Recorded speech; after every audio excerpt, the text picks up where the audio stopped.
Choice ನಿಮ್ಮದು. 6 pack R family pack ಎರಡು ಕೂಡ ನಿಮ್ಮ ಕೈಲೇ ಇದೆ. ಡಯಟ್ ಯಾಕೆ ಮಾಡಬೇಕು, ಸ್ಟ್ರೀಟ್ ಫುಡ್ ಯಾಕೆ ತಿನ್ಬಾರ್ದು ಅನ್ನೋದು ತಿಳಿಸ್ಕೊಡಿ. ಡಯಟ್ ಅಂದರೆ ಎಲ್ಲರೂ ಅನ್ಕೊಂತಾರೆ ಬೋರಿಂಗ್, ಸ್ವೀಟ್ ಇರಲ್ಲ, ರುಚಿ ಇರಲ್ಲ, ಅದಿರಲ್ಲ ಇದಿರಲ್ಲ ಅಂತಾರೆ. ಬಟ್ ಅದೊಂದು ಸೈಡ್ ಇನ್ವೆಸ್ಟ್ಮೆಂಟ್, ಅದ್ರ ಬಗ್ಗೆ ಜಾಸ್ತಿ ನೆಗ್ಲೆಕ್ಟ್ ಮಾಡಬೇಕು. ಆ್ಯಸ್ ನೀವು ಸ್ಟ್ರೀಟ್ ಫುಡ್ ತಿನ್ನೋರಿಗೆ ಆಲ್ಮೋಸ್ಟ್ ಅವ್ರಿಗೆ ಏನು ಬೇಕಾಗಿಲ್ಲ, ರುಚಿ ಇರುತ್ತೆ, ಮಸಾಲೆ ಇರುತ್ತೆ, ಸಾಕು, ಹೊಟ್ಟೆ ತುಂಬ ತಿಂತಾರೆ. ಬಟ್ ಫ್ಯೂಚರಲ್ಲಿ ರಿಸಲ್ಟ್ ಎಕ್ಸೆಲ್ ಇದ್ದಿದ್ದು ಡಬಲ್ ಎಕ್ಸೆಲ್ ಆಗುತ್ತೆ, ಅರ್ಥ ಮಾಡ್ಕೊಳ್ಳಿ. ಅದಾದಮೇಲೆ ನೀವು ಒಂದು ಕನ್ಸಿಸ್ಟೆಂಟಿಯಾಗಿ ವರ್ಕೌಟ್ ಆರ್ ಡಯಟ್ ಮಾಡ್ತಾ ಇದ್ದೀರಾ ಅಂದರೆ ಒಂದು ಕಮಿಟ್ಮೆಂಟ್ ಕೂಡ ಇರುತ್ತೆ.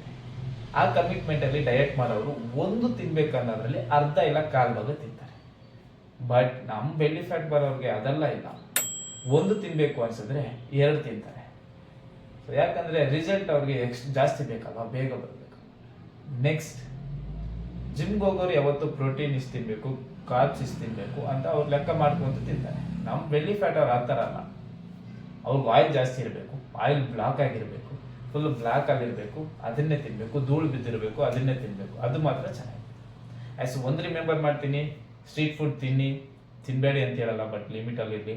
ಇಲ್ಲ ಅಂದರೆ ಫ್ಯೂಚರಲ್ಲಿ ನಿಮ್ಮ ಫೀಸ್ಗನ್ನ ಎಲ್ಲ ದುಡ್ಡನ್ನ ಜಿಮ್ಗೆ ಫೀಸ್ ರೂಪದಲ್ಲಿ ಕಟ್ಬಿಟ್ಟು ನಿಮ್ಮ ಫ್ಯಾಟ್ನ ಬರ್ನ್ ಮಾಡಬೇಕಾಗುತ್ತೆ. ನೆಕ್ಸ್ಟ್ ಜಿಮ್ ಆಗಿಲ್ಲ ಅಂದರೆ ಮೆಡಿಕಲ್ಗೆ ನೀವು 1 to double ಫೀಸ್ನ ಪೇ ಮಾಡಬೇಕು. ಎಸ್, ಥ್ಯಾಂಕ್ ಯು ಫಾರ್ ನೀವು ಯಾವ ಥರ ಕ್ಯಾಟಗರಿಯಲ್ಲಿ ಇದ್ದೀರಾ ಕಾಮೆಂಟ್